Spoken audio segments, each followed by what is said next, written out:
Yo, what is up guys? We just got some information about a bunch of newer Yu-Gi-Oh cards, plus some leaks just came out today, so let's go ahead and hop right into it. But the first thing I want to mention, dude, we are getting a Fusion Time Wizard monster, we're getting a Harpie, Synchro, and a YuGiOh Xyz monster. This is pretty good news, and if you're excited about these getting some new support, drop a like on this video. But anyways, there are some newer Yu-Gi-Oh cards, go ahead and check out. So first off, we're going to be taking a look at Dice Try Again, which is a new quick play. It's got something related to dice maybe here. Anyways, it says you can only activate one card with this card's name. You can roll a 6-sided die, and if the result is 1 or 6, add from your deck to your hand one card that has an effect that involves rolling a 6-sided die. Otherwise, roll a 6-sided die again and apply the appropriate effect. So 1 or 6, return this card on the field to the hand. 2, 3, 4, or 5, return this card on the field on the top of the deck. So you maybe go kind of minus with that, depending on what you want to go ahead and do. And dice is not really something that I think a lot of people were interested in playing. It's more of a troll deck at the end of the day, but they are getting them some more support, so maybe dice formats will happen with, of course, some new dice support, because it wouldn't make sense to release this one card and not have any new dice support. So we'll see where this card goes. Anyways, next up we have Gimmick, Kura Mitsua, the Dragonic Deluge Divinity. That's a really complicated name, but anyways, oh, speaking of complicated, that attack and defense, 2950 attack and defense, and this time it's going to be a water over here. So it is level 10, and it says that you can use each effect amongst the first and third effects with this card's name only once per turn.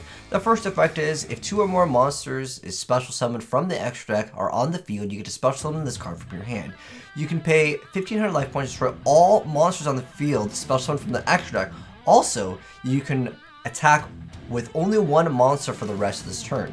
The third effect is, if this card in your possession is sent to the graveyard by an opponent's card, you get to banish one monster from your opponent's graveyard, then gain life point equal to his attack. Wow, this card has so many effects. Unfortunately, the first effect obviously is only once per turn, same with the third, but the second effect I think is really, really cool. Considering that's the effect that you can activate more than once per turn? Okay. But nonetheless, I still think this is pretty cool. You get to just go summon it, pop everything. This will be a really good card for a lot of different people. It's just on the field, so you'd have to special. I wish that this was a quick effect where you can special summon from the hand and then you can follow up so you can maybe use the effects more. But I still think that's a pretty cool card, and since it's water, maybe you can tech it in Mermaid Deep Sea archetype. We'll see where that goes with that card. Next up, this is more so leaked rarities. We'll get into more other stuff in a moment here regarding some of the sets here. But nonetheless, these are the rarities for some of the cards. So we have the Chamber Dragon Maid, Ghost Mourner, and Moonlit Chill. For those of you guys that don't know what the name of this card is, it's got its name changed. This is one of the hand traps that makes it so if your opponent special summons a monster that's face up, except during damage step, you can discard it, target one of those monsters, negate its effect until the end of the turn. Also, if that face up monster leaves the field, its controller takes damage equal to its original attack. So basically, it's kind of like a Veiler in a sense. But there is some downsides, obviously, depending on what deck you're playing, and this one also happens to be a zombie, so maybe you can make good use of that. But with that new triple card, where you're able to go ahead and Pot of Greed, if you guys haven't seen that video, it's like the next $100 Yu-Gi-Oh card is what I titled it, because it definitely is going to be super expensive. I think most people will not be interested in running hand traps once that comes out, because that card is just super, super devastating. But nonetheless, that's Ghost Mourner. These are going to be the Starlight Rare, so these are going to be the cards that everyone is really looking to go ahead and grab. And I could easily see this card in the Prismatic Starlight Rare, whatever you want to call it. This card is definitely going to be like a $100 card. I mean, you already saw with Lightning Storm, man. Anyways, for secret rares, we have Gearsuit, the Orcus Mech Knight. This is definitely going to be a good card as well. And then also we have the Chamberlain Dragon Maid, Gizmek Uka, the Festive Fox, and Fecundity over here. And then we have Ghost Mourner and Moonlight Chill, and then we have the Adorned Archosaur, Axis Kotarga Deep Sea Aria, Gravedigger's Trap Hole, Titan Cider. This is another really good card. For those of you guys, actually, I should show this card off because this card will 100% see play. Let me go ahead and just show you guys this card. So this card has the effect where you can target face-up monster opponent controls with special from the extra deck. You change its attack to 0 and negate its effects. And if your opponent summons a monster from the extra deck while this card's in your graveyard, except for the turn it was in your graveyard, except for the damage step, you can reset this card. That's an insanely strong effect. Yeah, it's going to be one of the better trap cards that comes out of the game, so that'll be a card a lot of people were looking forward to obtaining as well. And then for the ultra rares, I'm not going to read every single card. I will link it down below, but you guys can go ahead and check it out. We also have Union Driver over there. I mentioned the cards, Link Cross. It's another card that I think people will be on the lookout for. And then super rare, all the Nemesis cards for the most part. Which is great because I think we need multiple of the Nemesis, and if they were secret rare, good luck, man. But there's also the Ancient Warriors coming out over here. They haven't really been doing super hot. There's also new TCG exclusive cards, and it says any card not listed in this article is common, even parallel exceed. Okay, you can read the effects of all those cards, but we'll get into that in a moment here. But I just wanted to mention what this card was because its name was technically changed. Also, some of the new TCG premieres also got leaked. Someone actually leaked the Eternity Code a little bit early over here, so let's go ahead and check out some of the newer cards. Unfortunately, they didn't put pictures next to them, but the effect's what matters, right? So we have Pirate the Ghost Pirate, which is a level 4 Water Aqua, 1500 attack and defense, and face-up water monster you control except for itself is destroyed by battle by card effect. While this card's in your graveyard, you can special summon it, but banish it when it leaves the field. And if you do, it gains 100 attack for each water monster in your graveyard until the end of the turn. You can only use the effect of it once per turn. Next up, we have Rose Girl, which is for, I think, Rika plants more so. Level 3 Earth Plant Tuner, 800. And it says about a face-up plant monster you control is sent to the graveyard except during the damage step. You can just special summon this card from your hand. If a plant monster is on the field and this card is in your graveyard, you can add this card to your hand. You can only use one Rose Girl effect per turn, but only once that turn. Next up, we have Scorpion, which is a level 5 Water Cyberse, 1500 attack and defense. It says you can bench one Cyberse monster from your graveyard, except for itself, to special summon this card from your hand. And if this card is sent to the graveyard as material for a link summon of a Cyberse monster, you can target one banished monster, shuffle it into the deck, and you can only use each effect of it once per turn. It's a decent little card, nice little extender, and is level 5, so it can help out quite a bit for making some very specific things. So next up we have the Tao Tai Dragon. This is a Link 3 Dark Worm Link monster, with the zones being a bottom left, bottom, and bottom right. 2500 attacks, and it's 2+ monster special summon from the extra deck. And it says this card gains effects based on the card types Fusion, Synchro, Exceed materials used for its Link summon. So if it's Fusion, your opponent can't activate monster effects during the battle phase. If you use Synchro, your opponent can't activate spells and traps during your main phase. The Exceed, your opponent can't activate the effects of cards in the graveyard during your main phase or battle phase. So maybe you could make a super cool monster that can stop a bunch of different things, but it's also during certain phases, so it loses a lot of its potential value. If it just said Fusion, your opponent can't activate a monster, you can't activate spell or trap, then we're looking at something a little bit better. Nonetheless, though, we have Necro Quip Prism, which is a normal spell card that says target one level 4 or lower monster in your graveyard. Special summon one monster from your hand with equal or lower level than that target, then equip that target to it. But for the rest of this turn, you can't activate cards or the effects of cards with the same name as that equip card. While a monster is equipped to the summoned monster by this effect, it gains attack equal to half the attack of the equipped monster. You can only activate one Necro Quip Prism per turn. Next up, we have Bluebeard, the Plunder Patrol Shipwright, which is a level 4 Water Fiend, 500 attack, 1000 defense points. It says if you control a Plunder Patrol monster except for Bluebeard, you can special summon this card from your hand, and if this card is sent from the hand or monster zone to the graveyard, you can discard one card to draw a card. You can only use each effect of Bluebeard once per turn. Next up, we have the Golden Hair, the newest Plunder Patrol, which is a level 4 Water Fiend Tuner with 0 attack, 2000 defense points. And it says you can send one other Plunder Patrol monster from your hand or face up from the field to the graveyard to special summon this card from your hand.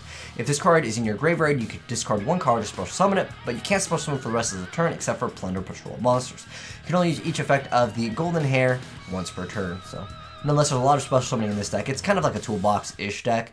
I haven't really seen it come up for the most part as far as in the metagame more recently and on YuGiOh Pro, or EDO Pro is what I should say now. But for the most part, I think people will be excited that we're getting new support for the Plunder Patrols.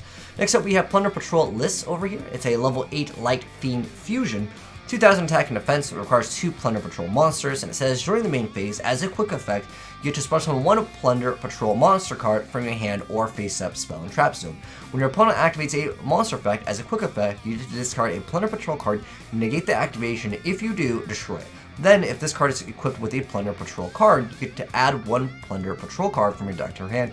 You only use each effect of Plunder Patrol Ship List once per turn. Next up, we have Plunder Patrol Ships Shipping. Normal spell says fusion summon one Fiend Fusion monster from your extra deck using monsters from your hand or field as fusion material. You get to banish this card from your graveyard and target a Plunder Patrol monster you control and equip one emblem of the Plunder Patrol or one Plunder Patrol monster from your deck to that target. You can only use the effect of Plunder Patrol Ships Shipping once per turn. Dang, that name, dude. Tongue twister, but nonetheless, this is looking to be a pretty decent little card for them. Obviously, you need it for the new fusion monster over there. Next up, we have Emblem of the Plunder Patrol, which is the equip spell. It says you equip only to a Plunder Patrol monster, gains 500 attack. Also, your opponent can't target with card effects. You can send this equip card to the graveyard to special summon one Plunder Patrol monster from your extra deck with the same attribute as the monster on the field or in the graveyard.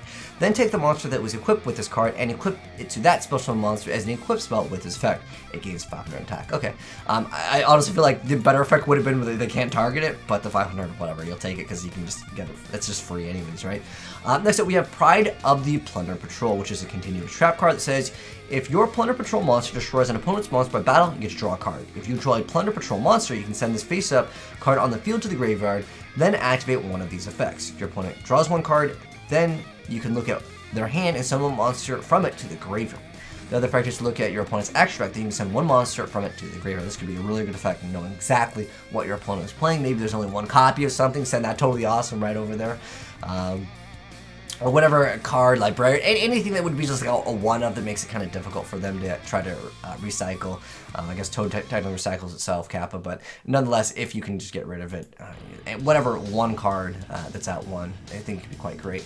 Next up, we have Plunder Patrol Party. I like the name of that. Anyways, normal trap card. If you control Plunder Patrol monster, draw cards equal to the amount of equipped cards you control. Then shuffle cards from your hand to your deck equal to the amount of equipped cards you control. You can only use this effect of Plunder Patrol Party once per turn. If you special summon a Plunder Patrol monster from the extra deck while this card is in your graveyard, you can equip this card to the special monster as a equipped card that gains 500 attack. Oh, what the heck?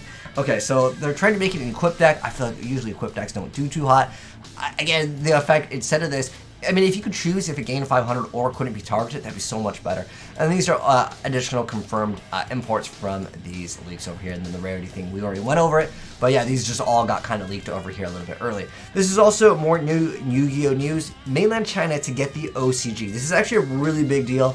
But anyways, China will officially get the OCG. Konami decided to work together with whatever. It doesn't matter. All that really comes down to it is YuGiOh will be a lot more popular in China. They actually had to use, well, technically it's still part of the OCG cards anyways, but they technically had to use Japanese and Korean cards for the longest time because they didn't have a print. I don't know why they didn't have them for the longest time, but they actually had bootleg cards in Chinese, and that's how a lot of those players played.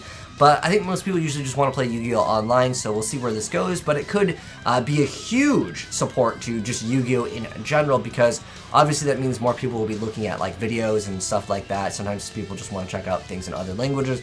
But this is pretty good for any of us content creators or just people that play YuGiOh, because obviously there's a lot of people that live in China, and this is, I would say, just good news nonetheless. There's just more potential players coming into the game because, again, for the longest time, China just had to have bootleg cards. Next up, this is just more of an announcement that they are going to be printing out some of these cards. We don't know the effects of these yet, but it could be a good time to start investing in some of these support because the cards are relatively cheap right now. We're talking about our Time Magus over here. It is a level 5 light fusion, but that's all the info we have right now. They're keeping this a secret. When they update us with these new effects, if you're new here and you want to see that, make sure you guys just subscribe, turn that bell. I'll give you guys up-to-date information as soon as it gets announced, because you guys know Time Wizard is one of my favorite cards of all time. But again, maybe picking up, I actually think I have a hobby league of this. Doesn't this card come hobby league? But anyways, maybe picking up some high rarity Time Wizard cards for like $1 or $2 could be making huge profits later down the line. And again, your investment will be relatively cheap and the potential profit could be relatively big again. Next up, well, Harpie's already expensive, so picking these up now might be actually kind of smart because it could go shoot up in price. Again, it depends on how good these duel cards are. Obviously, I love the Harpie artwork, so regardless, I think this card will probably be pricey. It'll probably also get changed in the TCG for their artwork. But nonetheless, Harpie Lady Scratch Clash is going to be a new Wind Synchro monster for the Harpie archetype, and I think that is quite cool. Next up, Jinzo is getting a siege monster, and I think this is really cool. If you guys haven't seen the Jinzo gameplay, I'll pin it down below. Honestly, I'm not going to try to hype it up. It is kind of cool, but I just don't think most people play traps in 2020. It's just unfortunately not going to be I think, the most meta of decks, but maybe the Succeed card will be quite great. I would say Jinzo maybe not the best investment. This is just also information that we are getting the Red Eyes into the Rush Duels. If you guys haven't seen Rush Duels, actually they're kind of cool to mess around with. Right now you can mess around with it for like an hour or two and you'll have a little bit of fun, but there's not enough cards to kind of customize your deck because there's really just very little cards at the moment. Next up we have 100 Dragon over here, which is going to be of course support for maybe the Time Wizard, which is really awesome. Next up though, these are the cards that are going to be the next subscription promos for the game. This is going to be for V-Jump, so when we're getting this in the TCG, I have no idea. We have Reptia Egg, Samsara Dragon, and Dark Alligator over here, so that's kind of cool. And then also, any of the product delays for some of these from spring and summer. And then, like I said, you know why, and yeah. So Duelist Pack, Blue Silver Doom, basically everything getting pushed back pretty much 2 weeks later down the line. Again, this will obviously change things for the TCG as well because we don't get things till later. So if you guys kind of want maybe a reference, whatever your expectations were, or whatever dates got announced, most of the stuff has gotten pushed back anyways for most YuGiOh product, and I'm sure a lot of you guys know why anyways. But yeah, basically 2 weeks behind a lot of the other stuff from the OCG, which will put us TCG players maybe 2 weeks or more, potentially later down the line. But anyways, guys, let me know what you think of the new cards, and do you guys think that any of these are going to be good? I feel like the Time Wizard stuff, they have another card, so I really want to say that these are going to be super spicy. Again, I don't think that Jinzo has too much potential, but I feel like Harpies and Time Wizard, good investments, Kappa. But anyways, thanks for tuning in, guys. If you want to see gameplay of any of the things we talked about, or of course these effects, because I want to know these effects ASAP, make sure you guys subscribe, turn on that bell so you don't miss out when we announce these effects. And if you guys want to send me replays of any of the things we talked about for gameplay, I think this card's actually going to be pretty good as well. I mean, you know, pop everything, and on top of that, easy special summon. Good stuff indeed. But anyways, thanks for tuning in, guys, and I'll catch you in the next video. Have a good one, and I'm signing out. Peace.